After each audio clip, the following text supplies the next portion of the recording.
네, 예, 오늘은 베드로전서 3장 1절에서 12절 말씀으로 하나님 백성들의 가정생활이라는 제목으로 말씀을 나누겠습니다. 참 우리 오늘날 우리나라의 가정들이 이혼율이 높아지고 있다고 합니다. 그래서 가정이 많이 흔들리고 그래서 그런 가정들의 자녀들이 또 흔들리고 있습니다. 그래서 전반적으로 이 가정이 흔들리는 것은 결국은 참 이런 하나님 없이 세워진 모퉁이의 산돌이 되시는 그 예수님 없이 세워진 이런 세계의 특징이다 할 것입니다.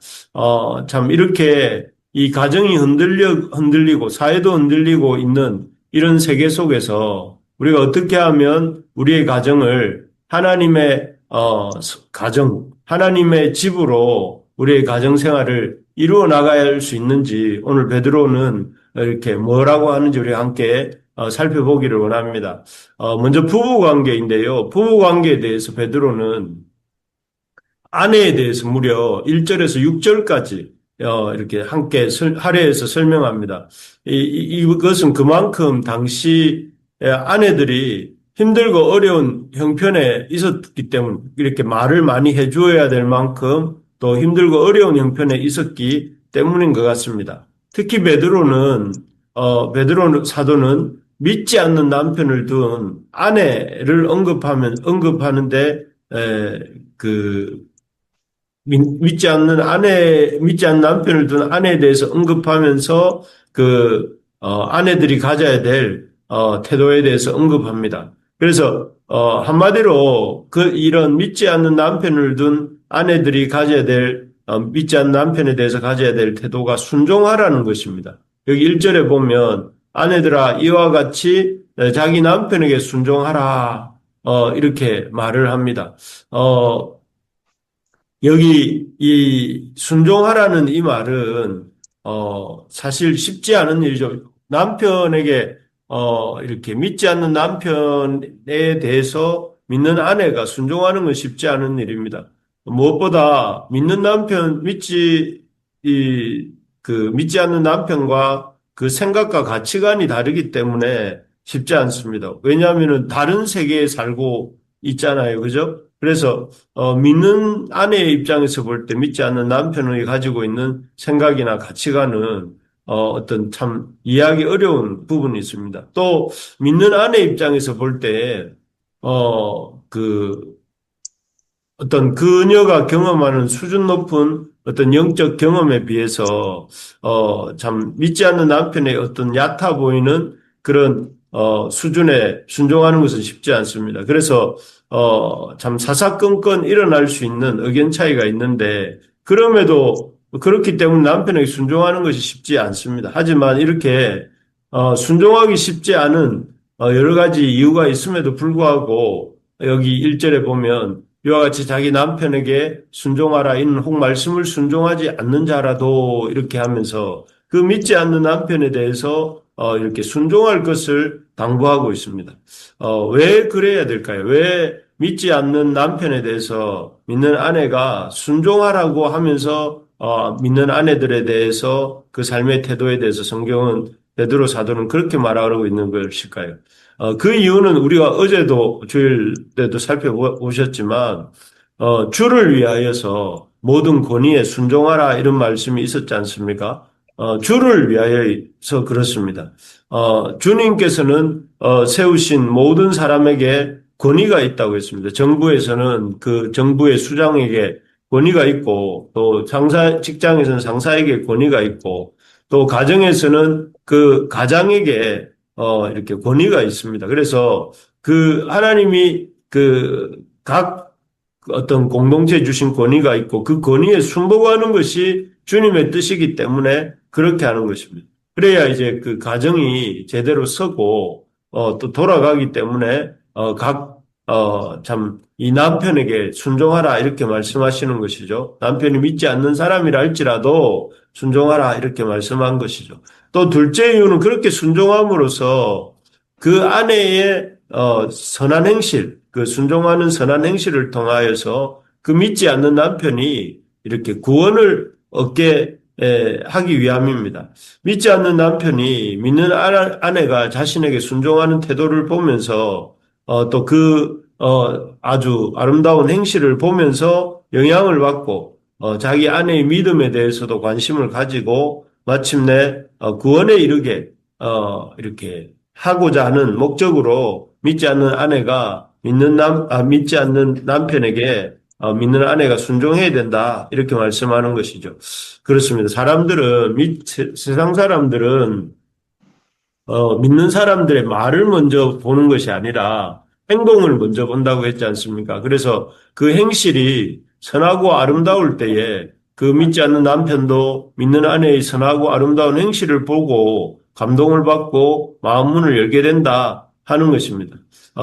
그렇기 때문에 믿는 아내는 믿지 않는 남편이나 혹은 남편에게 또 주 안에서 어쨌든 믿지 않는 남편을 필두로 해서 믿는 남편이라 할지라도 모든 남편에게 순종하면서 선한 행실을 보이는 것이 이런 배우자의 참 큰 구원을 받을 만큼 큰 영향을 주는 사실을 알고 순종해야 된다 하는 것입니다.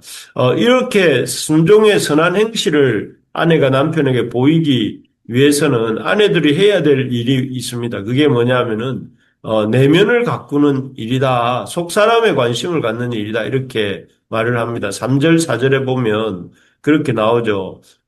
너희의 단장은 머리를 꾸미고 금을 차고 아름다운 옷을 입는 외모로 하지 말고 오직 마음에 숨은 사람을 온유하고 안정한 심령에 섞지 아니할 것을 하라. 이는 하나님 앞에 값진 것이니라 이렇게 되어 있는데 그러니까 이 속 사람을 어떻게 이 참 꾸밀 것인지 속 사람에 대해서 관심을 가지고 그 속 사람이 온유하고 안정한 심령에 섞지 아니하는 그런 심령이 되도록 돌아보라는 것입니다. 오늘날도 그렇지만 1세기에도 사람들의 관심은 눈에 보이는 외모를 꾸미는 데 있었던 것 같습니다. 그래서 여기 보면 머리를 꾸미고 금을 차고 아름다운 옷을 입는 그런 것에 관심이 그 시대 사람도 많았던 것 같습니다. 지금도 마찬가지죠. 이런 것들을 많이 관심을 갖는데 이런 것들이 뭐 불필요하다 이런 것은 아닙니다. 이런 것도 필요합니다. 하지만 이런 것들만 관심을 갖는 것은 문제가 되는 것이죠.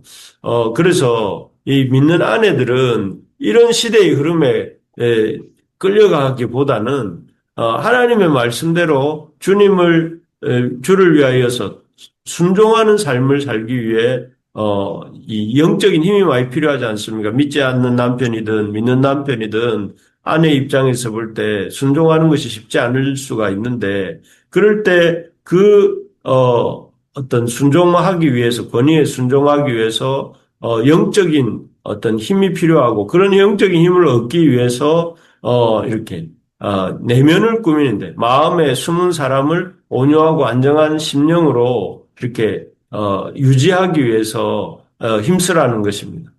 그렇습니다. 그래서 그러려면 이제 무엇보다 주님을 많이 만나고 또 주님 말씀을 배우고 또 주님을 공급하심을 경험하는 일들을 해 나가야 되는 것이죠. 그래서 참 우리 믿는 아내들이 믿지 않는 남편이나 또 믿는 남편이라 할지라도 그 권위에 쉽게 순종하기 어려울 때에 그들을 그럼에도 불구하고 순종하고 그렇게 그들에게 주신 하나님의 권위를 인정하고 그 권위를 세워주라는 것과 그리고 그러한 권위를 세워주기 위하여서 이 아내들이 마음의 속 사람을 돌아보고 그 속 사람을 강건하게 하고 또 그 속 사람을 하나님이 주시는 힘으로 이렇게 키우는 그런 일들을 해야 된다. 이렇게 말씀합니다. 바라기는 우리 모든 부르심의 가족들이 우리 하나님의 말씀을 열심히 읽고 연구하여서 특별히 우리 교회 안에 있는 모든 여성분들이 자매님들이 더 많이 성경을 읽고 또 공부해 나가기를 바랍니다. 그래서 내면이 더욱더 건강해지고 또 내면이 더 주님의 주시는 이 주님이 주시는 어떤 온유함과 또 안정한 심령이 가득하여서 이렇게 가정에서나 교회 안에서나 어디에서든지 그런 빛을 발하는 우리 부르심의 자매들이 되시기를 주의 이름으로 축복합니다. 그리고 남편에 대해서는 이제 7절부터 말을 하는데요. 7절에 보면 이렇게 말씀합니다. 남편들아 이와 같이 지식을 따라 너희 아내와 동거하고 그를 더 연약한 그릇이요 또 생명의 은혜를 함께 이어받을 자로 알아 귀히 여기라. 이는 너희 기도가 막히지 아니하게 하려 함이라. 이렇게 되어 있습니다. 여기서 중요한 구절은 지식을 따라 이런 구절인 것을 봅니다. 남자들은 여성들에 대해서 여자들에 대해서 막연하게 짐작만 하지 잘 모릅니다. 왜냐하면 남자도 그렇고 여자도 그렇고 서로 다르지 않습니까? 그래서 자꾸 이렇게 이 여성들에 대해서 가르치려 하거나 주장하려 하기보다는 잘 배우려 해야 됩니다. 그래서 육체적으로 약한, 그리고 이제 이 육체적으로 약한 존재인 아내를 귀히 여기고 조심해서 대접해라 하는 것이죠. 사실 여성들은, 아내들은 남자인 남편보다 아주 이렇게 훌륭한 점이 많습니다. 지적으로도 좀 예민하고 감각도 섬세하고 감수성도 풍부합니다. 그렇지만 한 가지 약한 것이 있는데 그것이 무엇이냐면 육체적으로 연약하다 하는 것입니다. 그래서 우리 남편 된 사람들이 이러한 점을 알고 아내를 존중하고 또 귀히 여기면서도 동시에 아내를 이렇게 참 배려하는 마음을 가져야 합니다. 그래서 항상 무거운 것이나 또 힘든 일이 있을 때는 그런 일을 참 해주면서 그 아내와 동력할 수 있도록 해야 되는 것입니다. 그렇게 할 때 이 하나님이 허락해 주신 가정이라는 울타리 안에서 아내도 또 남편도 서로 롱런할 수 있는 길이 열리기 때문입니다. 그래서 이런 남편들이 특별히 강조하는 것은 지식을 따라 하나님이 주시는 말씀을 따라서 아내를 연약함을 가진 아내와 동거하고 또 아내와 이 생명의 은혜를 함께 받을 귀한 자로 여기면서 이렇게 동력해야 된다 하는 것입니다. 그렇게 해서 이렇게 동력해서 이렇게 서로 아내와 남편이 이런 아름다운 관계를 이룰 때 9절부터 12절까지에서는 믿음 안에서 하나가 된 부부가 하나님이 세우신 교회 공동체 안에서 어떻게 살아가야 되는지를 9절에서 12절에는 말하고 있습니다. 한마디로 말하면 9절에서부터 12절까지에서 이렇게 가정을 이룬 부부가 살아갈 수 있는 모습은 한 몸이 되어서 이렇게 살아가라는 것입니다. 그래서 8절에 보면 무엇보다 먼저 마음을 같이 하고 서로 사랑하면서 이렇게 같이 하는 그런 마음을 가지라고 합니다. 믿는 우리는 주님의 몸된 지체로서 신체의 각 부위와 신체의 각 부분이 몸과 떨어져 존재할 수 없듯이 결코 혼자 존재할 수 없고 혼자 갈 수도 없는 존재입니다. 그래서 여기 보면 너희가 마음을 같이하여 서로 동정하고 형제를 사랑하고 불쌍히 여기며 겸손하라 이렇게 말을 합니다.